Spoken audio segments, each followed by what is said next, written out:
ಮಾಘ ಮಾಸದ ಶುಕ್ಲ ಪಕ್ಷದ ಏಕಾದಶಿ ಜಯ ಏಕಾದಶಿ ಆಚರಣೆ ಬಗ್ಗೆ ತಿಳಿಸ್ತಾ ಇದ್ದೀನಿ. ಏಕಾದಶಿ ತಿಥಿ ಯಾವಾಗ ಪ್ರಾರಂಭ ಆಗುತ್ತೆ, ಯಾವಾಗ ಮುಕ್ತಾಯ ಆಗುತ್ತೆ, ಮತ್ತು ಈ ಏಕಾದಶಿಯ ಮಹತ್ವ ಏನು, ಮತ್ತು ವಿಶೇಷತೆ ಏನು, ಹಾಗೆ ಉಪವಾಸ ಯಾವ ರೀತಿ ಮಾಡಬೇಕು ಎಲ್ಲನೂ ಕೂಡ ಈ ವಿಡಿಯೋದಲ್ಲಿ ತಿಳಿಸ್ತಾ ಇದ್ದೀನಿ. ಮೊದಲು ಏಕಾದಶಿ ತಿಥಿ ಯಾವಾಗ ಪ್ರಾರಂಭ ಆಗುತ್ತೆ ಅಂತ ಅಂದರೆ ಜನವರಿ 28ನೇ ತಾರೀಕು ಸಂಜೆ 4:30 ಪ್ರಾರಂಭ ಆಗುತ್ತೆ.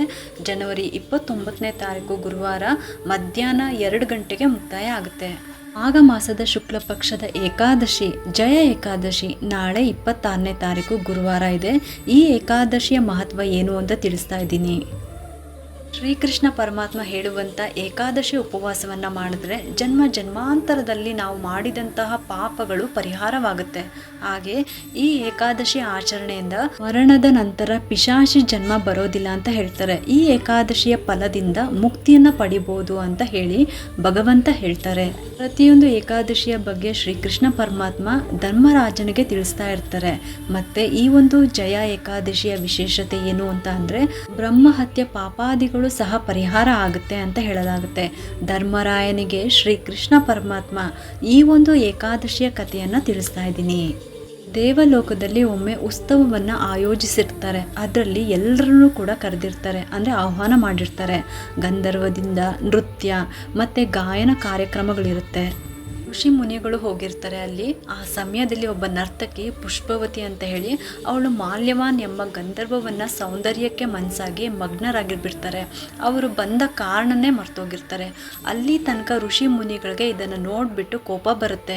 ಇವರಿಬ್ಬರನ್ನ ಗಮನಿಸಿದ ಇಂದ್ರದೇವನು ಪುಷ್ಪವತಿ ಮತ್ತು ಮಾಲ್ಯವಾನ್ ಎಂಬುವರಿಗೆ ಪಿಶಾಚಿಯಾಗಿ ಎಂದು ಹೇಳಿಬಿಟ್ಟು ಶಾಪವನ್ನು ಕೊಟ್ಬಿಡ್ತಾರೆ.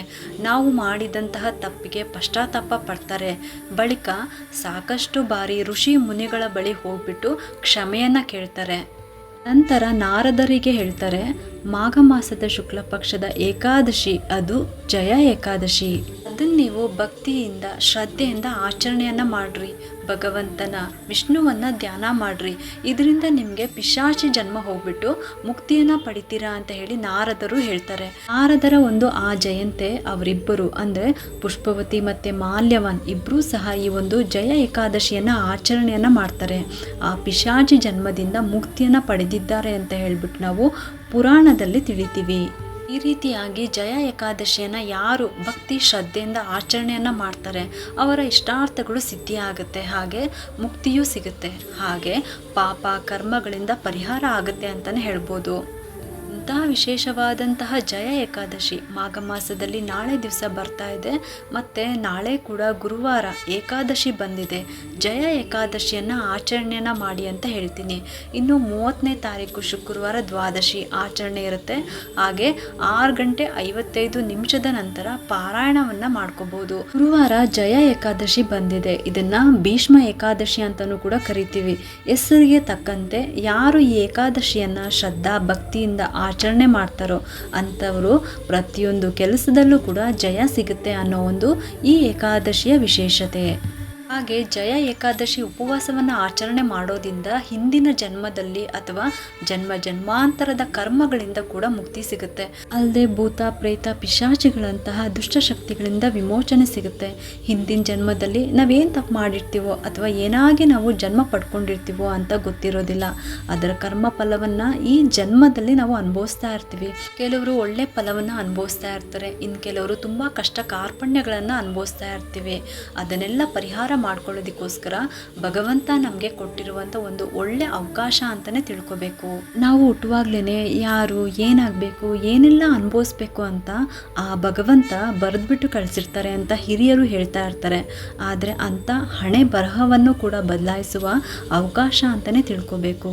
ಯಾಕಂದರೆ ಈ ಜಯ ಏಕಾದಶಿಯನ್ನು ಆಚರಣೆ ಮಾಡೋದ್ರಿಂದ ನಮ್ಮ ಕರ್ಮ ಫಲಗಳನ್ನು ಕಡಿಮೆ ಮಾಡ್ಕೊಳ್ಬೋದು. ಸಾಕಪ್ಪ ಈ ಜೀವನ ಯಾಕೆ ಇಷ್ಟೊಂದು ಕಷ್ಟ, ನಾನು ಮಾಡುವಂಥ ಪೂಜೆ ಆಗಿರ್ಬೋದು ಅಥವಾ ನಮ್ಮ ಪಾಲಿಗೆ ದೇವರೇ ಇಲ್ವಾ ಅಂತ ಯಾರಿಗೆಲ್ಲ ಅನಿಸುತ್ತೋ ತಪ್ಪದೆ ಈ ಏಕಾದಶಿ ಆಚರಣೆಯನ್ನು ಮಾಡ್ಕೊಳ್ಳಿ. ಖಂಡಿತವಾಗ್ಲೂ ಆ ಭಗವಂತನ ಆಶೀರ್ವಾದದಿಂದ ಜೀವನ ಬದಲಾಗುತ್ತೆ. ಇದು ಹೇಗೆ ಅಂತ ತಿಳ್ಕೊಂಡ್ರೆ ಈ ಕಥೆ ಮೂಲಕ. ಜೀವನಕ್ಕೆ ಎದುರಿ ಸಾವನ್ನು ಅರಸೋವಂಥವ್ರು ನೆನ್ಪಿಟ್ಕೊಳ್ಬೇಕಾದ ವಿಚಾರ ಅಂತಲೇ ಹೇಳ್ಬೋದು. ಯಾಕಂದರೆ ಬದುಕಿದ್ರೆ 4 ದಿನ ಆದಮೇಲೆ ಕಷ್ಟ ಕಡಿಮೆ ಆಗಿಬಿಡುತ್ತೆ. ಆದರೆ ಕಷ್ಟಕ್ಕೆ ಎದುರುಕೊಂಡು ಸತ್ತೋಗ್ಬಿಟ್ರೆ ಆ ನಂತರ ಇದೆಯಲ್ಲ ಪಿಶಾಚಿ ಜನ್ಮ, ಪಿಶಾಚಿ ಜೀವನ, ಅದಕ್ಕಿಂತ ದೊಡ್ಡ ನರಕ ಇನ್ನೊಂದಿಲ್ಲ. ಆ ಕಡೆ ಮುಕ್ತಿನೂ ಸಿಗೋದಿಲ್ಲ, ಕರ್ಮನೂ ಕಳೆಯೋದಿಲ್ಲ, ಇನ್ನೊಂದು ಜನ್ಮ ಅಂತೂ ಸಿಗೋದೇ ಇಲ್ಲ. ತಿನ್ನೋದಕ್ಕೆ ಊಟ ಸಿಗೋದಿಲ್ಲ, ಮಲಗಿದ್ರೆ ನಿದ್ರೆ ಇಲ್ಲ, ನಿಲ್ಲೋದಕ್ಕೆ ಜಾಗನೂ ಇಲ್ಲ. ಎಂಥ ನರಕದ ಜೀವನ ಅನ್ನೋದು ಪ್ರೇತಾತ್ಮಗಳ ಜೀವನ ಅಂತಲೇ ಅನ್ಕೋಬೋದು. ನಮ್ಮ ಹಿಂದಿನ ಕಾಲದಲ್ಲಿ ನಮ್ಮ ಹಿರಿಯರು ಹೇಳ್ತಾ ಇದ್ರಲ್ಲ, ಈಸ್ಬೇಕು ಇದ್ದು ಜಯಿಸ್ಬೇಕು ಅಂತ. ಇದನ್ನು ಯಾವಾಗಲೂ ನೆನ್ಪಿಟ್ಕೊಳ್ಬೇಕು ನಾವು. ಇನ್ನು ಈ ದಿನ ಅತ್ಯಂತ ವಿಶೇಷ ಅಂತ ಅಂದರೆ ದೇವರ ನಾಮ ಜಪ ಮಾಡುವಂಥದ್ದು. ಯಾವುದೇ ನಿಮ್ಮ ಇಷ್ಟದ ದೇವರಾಗಿರ್ಬೋದು, ಗುರುವಾರ ಆಗಿರೋದ್ರಿಂದ ಗುರುಗಳಾಗಿರ್ಬೋದು, ಅಥವಾ ಏಕಾದಶಿ ಅಂತ ವಿಷ್ಣುವಿನ ನಾಮಸ್ಮರಣೆ ಮಾಡಬೇಕು ಅಂತ ಏನೂ ಇಲ್ಲ. ನಿಮ್ಮ ಇಷ್ಟದ ದೇವರ ನಾಮವನ್ನು 108 ಸಲ ಜಪ ಮಾಡಿದ್ರೆ ಅತ್ಯಂತ ಶುಭ ಫಲ ಸಿಗುತ್ತೆ. ಯಾಕಂದರೆ ಇದು ಜಯ ಏಕಾದಶಿ. ಈ ದಿನ ನಾವು ಮಾಡುವಂಥ ಪೂಜೆಗೆ, ಪ್ರಾರ್ಥನೆಗೆ, ಜಪಕ್ಕೆ ತುಂಬ ಮಹತ್ವ ಇದೆ, ಹಾಗೆ ಹೆಚ್ಚಿನ ಫಲ ಸಿಗೋವಂಥದ್ದು. ಹಾಗಾಗಿ ಹೇಳ್ತಾ ಇದ್ದೀನಿ, ನಿಮ್ಮ ಇಷ್ಟದ ದೇವರ ನಾಮವನ್ನು 108 ಸಲ ಜಪ ಮಾಡ್ಕೋಬೋದು. ನೀವು ಶಿವನನ್ನು ಆರಾಧನೆ ಮಾಡೋದಾದರೆ ಓಂ ನಮಃ ಶಿವಾಯ ಅಂತ 108 ಸಲ ಹೇಳ್ಕೊಳ್ಳಿ. ವಿಷ್ಣುವನ್ನು ಆರಾಧನೆ ಮಾಡೋದಾದರೆ ಓಂ ನಮೋ ಭಗವತೆ ವಾಸುದೇವಾಯ ಅಂತ 108 ಸಲ ಹೇಳ್ಕೊಳ್ಳಿ. ಇನ್ನು ಆಂಜನೇಯ ಸ್ವಾಮಿಯನ್ನು ನೀವು ಆರಾಧನೆ ಮಾಡ್ತಾ ಇದ್ದೀರಾ ಅಂತ ಅಂದರೆ ಓಂ ಹಂ ಹನುಮತಿಯೇ ನಮಃ ಅಂತ ಈ ಮಂತ್ರನ 108 ಸಲ ಹೇಳ್ಕೊಳ್ಳಿ. ರಾಯರಾಗಿರ್ಬೋದು, ಸಾಯಿಬಾಬಾ ಆಗಿರ್ಬೋದು, ಅಥವಾ ಹೆಣ್ದೇವರೇ ಆಗಿರ್ಬೋದು, ಪರವಾಗಿಲ್ಲ. ಪೂಜೆ ಎಲ್ಲ ಆದಮೇಲೆ ದೇವ್ರ ಮನೆಯಲ್ಲೇ ಒಂದು 5 ನಿಮಿಷ ಕೂತ್ಕೊಂಡು ನೀವು ನಿಮ್ಮ ಇಷ್ಟದ ದೇವರ ನಾಮವನ್ನು ಜಪ ಮಾಡೋದು ಒಳ್ಳೆಯದು. ಅಥವಾ ಬೇರೆ ಯಾವುದಾದ್ರೂ ಮಂತ್ರನ ಹೇಳ್ಕೊಬೋದು, ಅಥವಾ ದೇವರ ನಾಮವನ್ನು ಕೂಡ ಹೇಳ್ಕೊಂಡು ಜಪ ಮಾಡ್ಕೋಬೋದು. ಇನ್ನು ವಿಷ್ಣು ಸಹಸ್ರನಾಮ ಪಾರಾಯಣ ಮಾಡೋದಕ್ಕೆ ಯಾರೆಲ್ಲ ಕಲ್ತಿದ್ದೀರೋ ತಪ್ಪದೆ ಈ ದಿನ ವಿಷ್ಣು ಸಹಸ್ರನಾಮವನ್ನು ಪಾರಾಯಣ ಮಾಡಿ, ವಿಷ್ಣು ಅಷ್ಟೋತ್ತರವನ್ನು ಹೇಳ್ಕೊಳ್ಳಿ. ಇನ್ನು ಉಪವಾಸ ಅಂತ ಬಂದಾಗ ನಿಮ್ಮ ಆರೋಗ್ಯ ಸ್ಥಿತಿನ, ದೇಹ ಸ್ಥಿತಿನ ಗಮನಿಸ್ಕೊಂಡು ಏಕಾದಶಿ ಆಚರಣೆಯನ್ನು ಮಾಡ್ಕೊಳ್ಳಿ. ಆಗಲ್ಲ ಅಂತ ಅನ್ನೋರು ಈ ದಿನ ಅನ್ನವನ್ನು ಮಾತ್ರ ತಿನ್ನಬೇಡಿ. ಈರುಳ್ಳಿ, ಬೆಳ್ಳುಳ್ಳಿ ಮತ್ತು ಅನ್ನ ತಿನ್ನಬಾರ್ದು. ನಿಮ್ಮ ಶಕ್ತಿಗೆ ಅನುಸಾರ ಆರೋಗ್ಯ ಸ್ಥಿತಿ, ದೇಹ ಸ್ಥಿತಿನ ನೆನ್ಪಿಟ್ಕೊಂಡ್ಬಿಟ್ಟು ನೋಡಿಕೊಂಡು ಉಪವಾಸ ಆಚರಣೆಯನ್ನು ಮಾಡ್ಕೊಳ್ಳಿ. ಇದಿಷ್ಟು ಕೂಡ ಜಯ ಏಕಾದಶಿ ಆಚರಣೆಯ ಒಂದು ಮಹತ್ವ, ವಿಶೇಷತೆ, ಉಪವಾಸ ಮಾಡುವಂಥದ್ದು. ಈ ಒಂದು ಉಪಯುಕ್ತ ಮಾಹಿತಿ ನಿಮ್ಗೆ ಇಷ್ಟ ಆಗಿದೆ ಅಂತ ನಾನು ಭಾವಿಸ್ತಾ ಈ ವಿಡಿಯೋನ ಮುಗಿಸ್ತಾ ಇದ್ದೀನಿ. ಈ ವಿಡಿಯೋ ಏನಾದರೂ ನಿಮ್ಗೆ ಇಷ್ಟ ಆಗಿದ್ದರೆ ಒಂದು ಲೈಕ್ ಮಾಡಿ, ಶೇರ್ ಮಾಡಿ ಮತ್ತು ಸಬ್ಸ್ಕ್ರೈಬ್ ಮಾಡಲು ಮರಿಬೇಡಿ. ಯಾಕಂದರೆ ನೀವು ಮಾಡೋ ಒಂದು ಸಬ್ಸ್ಕ್ರೈಬಿಂದ ನಮ್ಮಂತಹ ಸಣ್ಣ ಸಣ್ಣ ಚಾನಲ್ಸ್ಗೆ ಒಂದು ಸಪೋರ್ಟ್ ಮಾಡ್ದಂಗೆ ಆಗುತ್ತೆ. ಮತ್ತೆ ಸಿಗ್ತೀನಿ ಮುಂದಿನ ಹೊಸ ವಿಡಿಯೋದೊಂದಿಗೆ ಅಂತ ಹೇಳ್ತಾ ಈ ವಿಡಿಯೋನ ಮುಗಿಸ್ತಾ ಇದ್ದೀನಿ. ಸರ್ವೇ ಜನ ಸುಖಿನೋ ಭವಂತು.